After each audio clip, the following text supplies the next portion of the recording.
Hello students, welcome to T point SSC polity class series में आपका स्वागत है। आज की क्लास में हम पॉलिटी का एक बहुत इंपॉर्टेंट टॉपिक अटॉर्नी जनरल और एडवोकेट जनरल के बारे में करने जा रहे हैं। देखो, टॉपिक छोटा सा है। ये बॉडीज है, हमारी सीरीज चल रही है जिसमें हम कॉन्स्टिट्यूशनल बॉडीज के बारे में डिस्कस कर रहे हैं। 10-10 15-15 मिनट की ये वीडियोस होंगी जिसमें आपको इतनी सारी नॉलेज मिल जाएगी कि इस टॉपिक से रिलेटेड अगर कोई भी क्वेश्चन आता है तो आप उसे नहीं छोड़ेंगे। क्लियर? तो मैंने 2 टॉपिक्स को पैरेलल लिया है। एक मैंने लिया अटॉर्नी जनरल लिया है और एक मैंने क्या लिया है एडवोकेट जनरल। यहाँ पे लिखा हुआ है ऑफ इंडिया, यहाँ पे लिखा हुआ है ऑफ स्टेट। अब इसे हम समझेंगे पहले फेडरल सिस्टम के थ्रू। देखो, फेडरल सिस्टम में बार-बार बताता आ रहा हूँ, फेडरल सिस्टम का मतलब क्या है? Division of power. भारत में क्या होता है? क्वासी फेडरल सिस्टम है। अब क्वासी फेडरल से क्या मतलब है? इंडिया में जनरली फेडरल सिस्टम चलता है लेकिन इमरजेंसी के टाइम पे यूनिटरी में कन्वर्ट हो जाता है। इसलिए हम इसे क्वासी फेडरल बोलते हैं। अभी मैं फेडरल की बात कर रहा हूँ। फेडरल सिस्टम का मतलब है division of powers between state and centre. अगर आप देखो तो एक हिरार्की हमारी सेंटर में चलती है जिसमें सेंट्रल पावर्स हैं, जिसमें पार्लियामेंटल लॉ बनाने के लिए जहां पर प्रेसिडेंट हेड होते हैं, उसके नीचे पीएम काम करते हैं और उसके नीचे क्या होते हैं council of minister. Same hierarchy हमारी स्टेट में भी काम करती है ना। स्टेट में स्टेट लेजिस्लेचर्स हैं, विधानसभा, परिषद। वहां पर हेड गवर्नर होता है, उसके नीचे सीएम होता है, देन मिनिस्टर्स होते हैं। सेंटर अपने लिए एक कानून बना सकती है, स्टेट के पास पावर्स हैं कि वो स्टेट लेजिस्लेचर के थ्रू उस पर्टिकुलर स्टेट के लिए कानून बना सकते हैं। तो पावर्स बटी हुई हैं। ऐसा तो नहीं है ना कि सारी पावर्स सेंटर के पास है, स्टेट के पास कोई पावर्स ही नहीं है। तो जब डिवीजन ऑफ पावर्स होगा तो उसी को हम क्या नाम देंगे? फेडरल सिस्टम बोलेंगे। तो फेडरल सिस्टम के अंदर सेंटर और स्टेट्स में पावर्स डिवाइड होती हैं। अब सेंटर और स्टेट्स में पावर्स डिवाइड हैं तो सेंटर के लिए अलग अथॉरिटीज होंगी, स्टेट्स के लिए कुछ अलग-अलग अथॉरिटीज होंगी, अलग-अलग अथॉरिटीज होंगी ना। तो यहाँ पे पहला पॉइंट तो यही आ गया कि attorney general of India, India की बात कर रहे हैं तो ये सेंटर के लिए। वहीं मैं बात कर रहा हूँ एडवोकेट जनरल ऑफ स्टेट, यहाँ पे स्टेट देखो तो ये किसके लिए काम करता है? ये स्टेट के लिए काम करता है, पहला पॉइंट। सेकंड पॉइंट, इसके लिए आर्टिकल 76 है, इसके लिए आर्टिकल 165 है। अगर मैंने आपको अटॉर्नी जनरल पढ़ा दिया ना तो एडवोकेट जनरल ऑटोमेटिकली आ जाएगा, सिर्फ कुछ चेंजेस के साथ, जिसमें हमें क्या करने हैं? सिर्फ कुछ मेजर चेंजेस ही करने हैं। अब क्या होता है अटॉर्नी जनरल, क्या होता है एडवोकेट जनरल, क्या इनका पर्पस होता है? पहले मैं वर्बली समझा देता हूँ, फिर हम पॉइंट टू पॉइंट समझेंगे। देखो, सेंटर्स में पावर्स कौन-सी होती हैं? सेंटर के पास जो पावर्स होती हैं या सेंटर में जो पावर्स में होते हैं वो प्रेसिडेंट और प्राइम मिनिस्टर होते हैं। जब मैं सेंट्रल गवर्नमेंट की बात करता हूँ तो मैं प्रेसिडेंट और प्राइम मिनिस्टर की बात करता हूँ। जब मैं स्टेट गवर्नमेंट की बात करता हूँ तो मैं गवर्नर और सीएम की बात करता हूँ। तो सीएम को, पीएम को, गवर्नर को, प्रेसिडेंट को, हर किसी को लीगल एडवाइजर की जरूरत होती है जो उन्हें कानूनी सलाह दे सके, जो उनके बिहाफ पे उनके केसेस को सुप्रीम कोर्ट, हाई कोर्ट में डील कर सके। तो मैं बोल सकता हूँ जो सेंटर गवर्नमेंट का लीगल एडवाइजर होता है उसे हम क्या नाम देते हैं? Attorney general. जो स्टेट गवर्नमेंट का लीगल एडवाइजर होता है उसे हम क्या नाम देते हैं? Advocate general of state. तो पहले आपको सिंपल डिफरेंस समझ आया दोनों में क्या है? अटॉर्नी जनरल क्या होगा? जो सेंटर गवर्नमेंट का लीगल एडवाइजर होगा। और सिंपल समझाने के लिए मैं आपको बोलूं कि सेंटर गवर्नमेंट का पर्सनल वकील, जो लॉयर होगा सेंट्रल गवर्नमेंट, उसे हम क्या बोलेंगे? Attorney general of India. जो स्टेट गवर्नमेंट का वकील होगा, स्टेट गवर्नमेंट के बिहाफ पे केसेस को डील करेगा, लीगल एडवाइजर होगा, उसको हम क्या नाम देंगे? Advocate general of state. तो दोनों में डिफरेंस समझ आया? ये सेंट्रल गवर्नमेंट का है और ये स्टेट गवर्नमेंट। तो अब यहीं से हम एक-एक करके समझना है कि क्या दोनों में डिफरेंस है, क्या होता है, क्या क्वालिफिकेशन होती है, कैसे अपॉइंट होता है, एक्स वाई जेड सारी चीज़। तो मैं स्टार्ट कर रहा हूँ एडवोकेट जनरल ऑफ स्टेट से। तो पहले तो मैंने वर्बली इतना समझा दिया कि आपको टॉपिक ही समझ आ गया होगा। अब हम टेक्निकल देखते हैं हमारे पॉइंट ऑफ व्यू से क्या है। सबसे पहले एडवोकेट जनरल के लिए आपको क्या याद रखना है? आपको याद रखना है आर्टिकल। किस आर्टिकल की मैं बात कर रहा हूँ? आर्टिकल 76 की मैं बात कर रहा हूँ। तो आर्टिकल 76 के अंदर एडवोकेट अटॉर्नी जनरल होता है। इसे मैं बोल सकता हूँ लीगल एड ये क्या है? लीगल एडवाइजर है। किसके लिए काम करता है ये?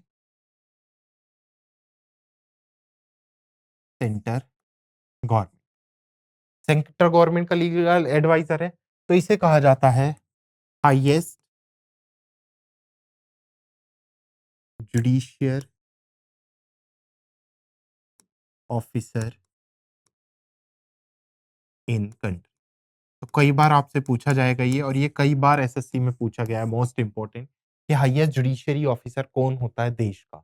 देश का हाईएस्ट जुडिशियल ऑफिसर। आप वहां पे सीजीआई नहीं करके आओगे, आप वहाँ पे क्या करके आओगे? Attorney general of India. लेकिन अगर आपसे पूछे सुप्रीम कोर्ट का हाईएस्ट जज कौन होता है? तो वो सीजीआई होता है, चीफ जस्टिस ऑफ इंडिया। तो डिफरेंस समझ आया? Highest judicial officer in country. देश का क्या होता है ये? सबसे बड़ा जुडिशियल ऑफिसर। ओके, मैंने कहा लीगल एडवाइजर होगा सेंट्रल गवर्नमेंट का, हाईएस्ट जुडिशियल ऑफिसर होगा देश का। अब इसकी शुरुआत करते हैं यहां से, इसके अपॉइंटमेंट।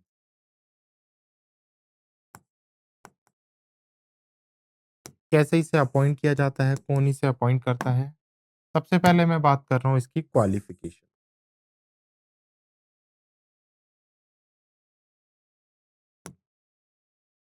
इसके लिए क्वालिफिकेशन क्या होती है? जुडिशियल ऑफिसर है, लीगल एडवाइस देगा, तो जो जुडिशरी जो जजेस हैं उनके बराबर इसकी क्वालिफिकेशन होनी चाहिए। तो इसकी क्वालिफिकेशन, अच्छा देखो, अगर मैं बात करूं अकॉर्डिंग टू कॉन्स्टिट्यूशन, संविधान के अकॉर्डिंग, अकॉर्डिंग टू कॉन्स्टिट्यूशन, संविधान के अकॉर्डिंग, संविधान में मेंशन ही नहीं है इसकी क्वालिफिकेशन।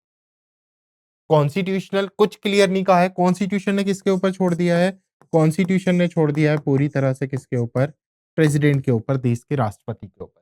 ये राष्ट्रपति की जिम्मेदारी है कि वो अपने अकॉर्डिंग क्वालिफिकेशन सिलेक्ट करे और इस पर्सन को सिलेक्ट करे। बट जनरली जो अपॉइंट किया जाता है, जनरली मैं बात करूं तो इसे अपॉइंट किया जाता है, इक्वल होनी चाहिए इसकी क्वालिफिकेशन, जज ऑफ सुप्रीम कोर्ट। किसके बराबर इसकी क्वालिफिकेशन होनी चाहिए? जज of supreme court. Supreme court के जज के बराबर क्यों होनी चाहिए? क्योंकि जुडिशियल ऑफिसर है। किसके लिए काम करता है? जुडिशरी की तरह काम करता है, बेसिकली लीगल एडवाइजर होता है केंद्र सरकार का। तो इसके लिए इसकी क्वालिफिकेशन किसकी इक्वल होती है? जज ऑफ सुप्रीम। तो यहां से अगर आपसे पूछ ले कि इसे अपॉइंट किसके थ्रू किया जाता है, तो इसे अपॉइंट किया जाता है सीधा प्रेसिडेंट। तो राष्ट्रपति होंगे जो इसे अपॉइंट करेंगे। प्रेसिडेंट के क्या नाम है? एक अकॉर्डिंग इसकी क्वालिफिकेशन होगी, बट सुप्रीम कोर्ट के जज के बराबर। अगर इसे अपना रिजाइन सबमिट करना हो तो, आ रहा है ना ये डिस्प्ले पे? ठीक है। अगर इसे रिजाइन सबमिट करना हो तो ये किसको करेगा अपना रिजाइन सबमिट? तो भी ये प्रेसिडेंट को ही रिजाइन सबमिट। इसे ओथ कौन दिलाएगा? इसे ओथ भी कौन दिलाएंगे? प्रेसिडेंट ऑफ इंडिया ही दिलाएंगे। इसका रिमूवल, अगर इसे हटाना हो, किसके थ्रू हटाया जाएगा? तो भी ये प्रेसिडेंट ऑफ इंडिया के थ्रू ही हटाया जाएगा। बट ये क्या कर सकता है? अपने रिमूवल को चैलेंज कर सकता है। कहां पर चैलेंज कर सकता है ये? Supreme court and high court. तो अपने रिमूवल को ये चैलेंज कर सकता है कहां पर? सॉरी, सुप्रीम कोर्ट और हाई कोर्ट में क्या कर सकता है? अपने रिमूवल को चैलेंज। तो यहां से पॉइंट्स देखो एक बार अटॉर्नी जनरल के बारे में, क्या-क्या पॉइंट समझ आया? सबसे पहले मुझे आर्टिकल समझ आया। आर्टिकल मुझे सीधे याद रखना है कि आर्टिकल 76 के अंदर अटॉर्नी जनरल के बारे में बताया गया है। लीगल एडवाइजर है, किसका लीगल एडवाइजर है? सेंट्रल गवर्नमेंट का है। उसके साथ-साथ मैं इसे क्या नाम दूँगा? Highest judicial officer in country. देश के अंदर क्या है ये? सबसे बड़ा जुडिशियल ऑफिसर है। पूरे देश के अंदर की मैं बात कर रहा हूँ। अपॉइंट किसके थ्रू किया जाएगा? प्रेसिडेंट। सब कुछ याद रखो, इसका प्रेसिडेंट के हवाले है। इसे अपॉइंट प्रेसिडेंट करेंगे, इसे शपथ प्रेसिडेंट दिलाएँगे, इसे हटा प्रेसिडेंट सकते हैं, इसकी क्वालिफिकेशन प्रेसिडेंट के ऊपर है। ये अगर सबमिट करेगा रिज़ाइन तो भी ये किसको देगा? प्रेसिडेंट को। तो कॉन्स्टिट्यूशन ने सब कुछ किसके हवाले कर दिया? प्रेसिडेंट। अब देखो एक बार ये क्वेश्चन आया था, अभी यूपीएससी का ही क्वेश्चन है ये। According to constitution the qualification of the attorney general of India is equals to the supreme court जज। क्या ये सही होगा या गलत होगा? आप लोग बताओगे। क्वेश्चन कह रहा है संविधान के अनुसार सुप्रीम कोर्ट के जज के बराबर क्वालिफिकेशन होती है अटॉर्नी जनरल ऑफ इंडिया की? नहीं, संविधान में तो क्लियर मेंशन है ही नहीं। अगर वहां पर अकॉर्डिंग टू कॉन्स्टिट्यूशन ना लिखा हो तो सही है, क्योंकि हम जनरली किसके बराबर लेते हैं? जज ऑफ सुप्रीम कोर्ट के। बट वहां पर स्पेसिफाई अगर उन्होंने कर दिया कि अकॉर्डिंग टू कॉन्स्टिट्यूशन, तो ये हमारा क्वेश्चन गलत हो जाएगा। कॉन्स्टिट्यूशन ने किसके अकॉर्डिंग कर दिया है? प्रेसिडेंट के ऊपर छोड़ दिया है इसकी क्वालिफिकेशन, कि प्रेसिडेंट के हाथ में है इसकी क्वालिफिकेशन। क्लियर? रिमूवल को अपने चैलेंज कर सकता है अगर इसे लगता है कि इसे गलत तरीके से रिमूव किया गया। कहां पर चैलेंज कर सकता है ये? सुप्रीम कोर्ट और हाई कोर्ट में अपने रिमूवल को चैलेंज कर सकता है। यहां तक बताओ, यहां तक कोई डाउट है? अब इतने ही पॉइंट हम समझते हैं किसके बारे में? एडवोकेट जनरल के बारे में। फिर हम किस पे जाएंगे? नेक्स्ट स्लाइड पे मूव। अब मैं किसकी बात कर रहा हूं? अब मैं बात कर रहा हूं एडवोकेट जनरल। अब देखो, लॉजिक सा लगा लो। यहाँ सेंटर की बात होगी, यहाँ स्टेट की बात होगी। तो ये मैंने कहा highest judicial officer in country, ये highest judicial officer in state हो जाएगा, पहला पॉइंट। सेकंड, इसका सब कुछ प्रेसिडेंट के हाथ में है। स्टेट का हेड कौन होता है? गवर्नर होता है। तो इसका सब कुछ किसके हाथ में होगा? गवर्नर के हाथ में। तो यही डिफरेंस है। तभी मैंने कहा कि अगर ये समझ आ गया तो ये समझ आ गया। ये देश का है, ये स्टेट का है। इसको देश का हेड यानी प्रेसिडेंट अपॉइंट करते हैं, इसको स्टेट का हेड यानी गवर्नर अपॉइंट करते हैं। बस यही आपको याद रखना। तो चलो एक-एक करके शुरू करते हैं इसके बारे में पढ़ना। सबसे पहले मैं इसे लिख सकता हूं, लीगल एडवाइजर। किसका लीगल एडवाइजर?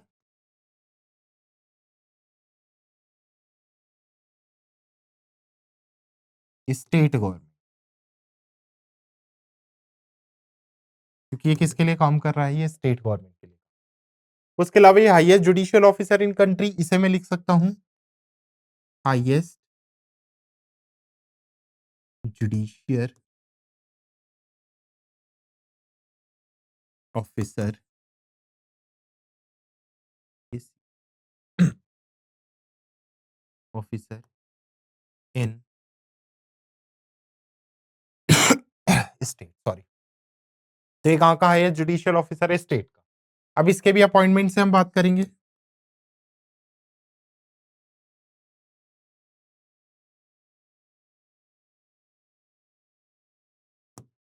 इसके जब मैं अपॉइंटमेंट की बात कर रहा हूं,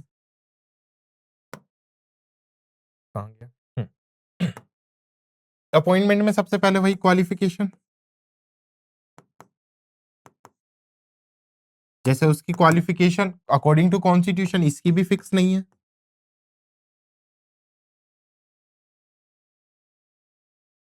कॉन्स्टिट्यूशन ने इसकी क्वालिफिकेशन भी क्या नहीं की है? स्पेसिफाई नहीं की है। बट जनरली कौन डिसाइड करता है इसकी क्वालिफिकेशन? गवर्नर। अगर गवर्नर की नजरों में कोई लायक पर्सन है तो उसे क्या बना दिया जाएगा? एडवोकेट जनरल, क्योंकि वो स्टेट का, ये कहाँ का हो गया? सेंटर का। तो मैं यहां पर बात करूं जनरली किसके बराबर होनी चाहिए? इक्वल होनी चाहिए हाई कोर्ट जज। इसकी किसके इक्वल होनी चाहिए? हाई कोर्ट जज के। जैसे उसकी हमने देखा था ना, उसकी किसके इक्वल हो रही थी? उसकी सुप्रीम कोर्ट के जजेस के इक्वल हो रही थी। इसकी किसके इक्वल होनी चाहिए? हाई कोर्ट के जजेस। ओके। यहां पर अपॉइंट डायरेक्टली अगर मैं बात करूं तो किसके थ्रू किया जाएगा इसे? गवर्नर के थ्रू। जैसे वो प्रेसिडेंट के थ्रू आया था, ऐसे यहां पर कंप्लीटली सारी डिटेल्स किसके हाथ में चली जाएंगी? कि गवर्नर के हाथ में। उसके अलावा रिजाइन वगैरह सब कुछ, या तो मैं रिजाइन की बात कर लूं, मैं अपॉइंटमेंट की बात कर लूं, मैं ओथ की बात कर लूं इसकी भी, या मैं इसके भी रिमूवल की बात। तो इसका भी सब कुछ किसके हाथ में है? इसका भी सब कुछ हाथ में है प्रेसिडेंट। किसके हाथ में चला गया ये भी? प्रेसिडेंट।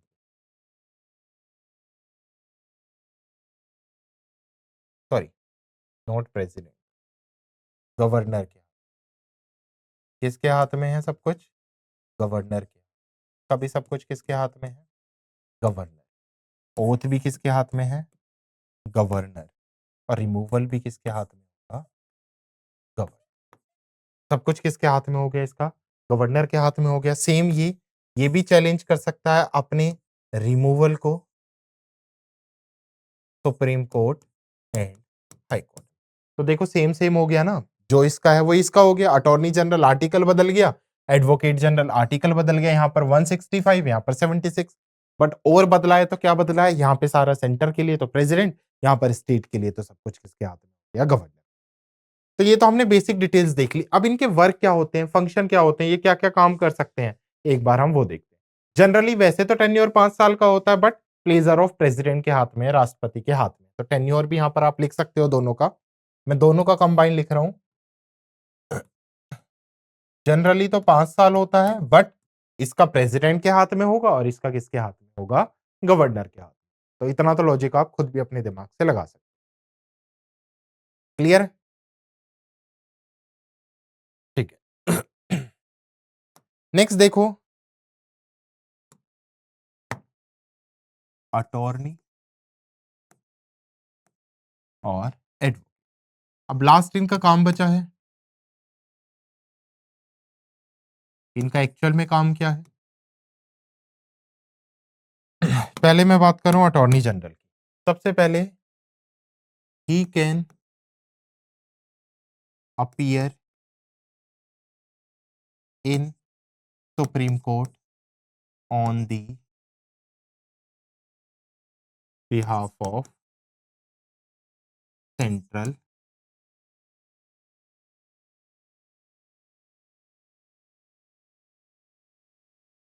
गवर्नमेंट। तो ये क्या कर सकता है? सेंट्रल गवर्नमेंट के बिहाफ पर सुप्रीम कोर्ट में अपीयर हो सकता है। He can appear in ICJ. What is ICJ? ICJ is international court of justice, जो इंटरनेशनल डिस्प्यूट्स डील करता है। He can appear in ICJ, international court of justice, on the behalf of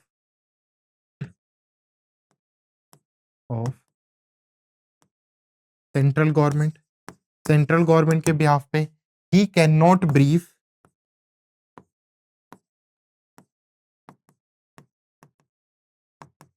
against central government. He can give legal advice to central government. तो central government के behalf पे अगर इसे supreme court में appear होना है, इसे आईसीजे में जाना है, लेट्स सपोज करो कोई डिस्प्यूट चल रहा है सेंट्रल गवर्नमेंट के साथ किसी का, तो ये उनके बिहाफ पे उनका वकील बन के जाएगा और उन्हें legal advice. Clear? Brief, he can not brief against central government, इसका मतलब क्या है? ये जो सेंट्रल गवर्नमेंट है, एससी नहीं, दिस इज सेंट्रल, तो मतलब ये सेंट्रल गवर्नमेंट के खिलाफ कुछ नहीं बोल सकता, ये उनकी तरफ से ही काम करता है। और इसका लास्ट काम होता है, यहां पर लिख रहा हूं मैं, नीचे दिख रहा होगा आप सभी को, ही can participate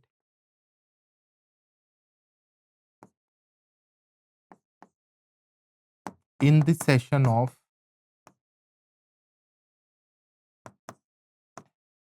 Lok Sabha and Rajya Sabha but without a right to vote। मतलब लोकसभा और राज्यसभा में अगर कोई सेशन चल रहा है तो वहां पर पार्टिसिपेट तो कर सकता है, बट वहां पर क्या नहीं कर सकता, ये वोटिंग नहीं कर सकता, किसी बिल को लेकर वहां पर वोट नहीं कर। तो ये काम होते हैं अटॉर्नी जनरल। अब वही काम अगर मैं एडवोकेट जनरल की बात करूं तो बस थोड़ा सा चेंज कर दूं। सबसे पहले ही कैन अपीयर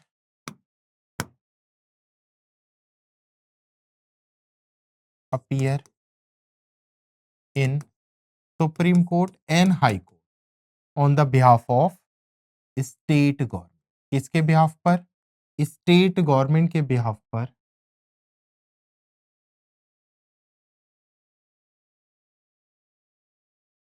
ये कहां पर अपीयर हो सकता है? ये सुप्रीम कोर्ट भी जा सकता है और ये हाई कोर्ट भी जा सकता है। उसके साथ साथ अब आईसीजे में तो स्टेट गवर्नमेंट का कुछ होता ही नहीं है, तो सेंट्रल गवर्नमेंट का जाएगा। उसके साथ साथ ही can not brief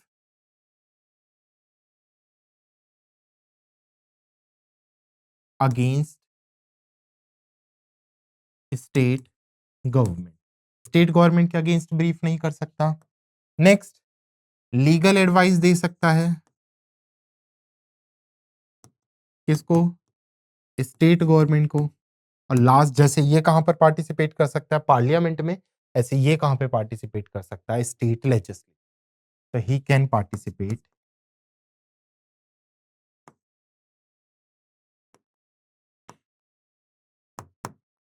in the session of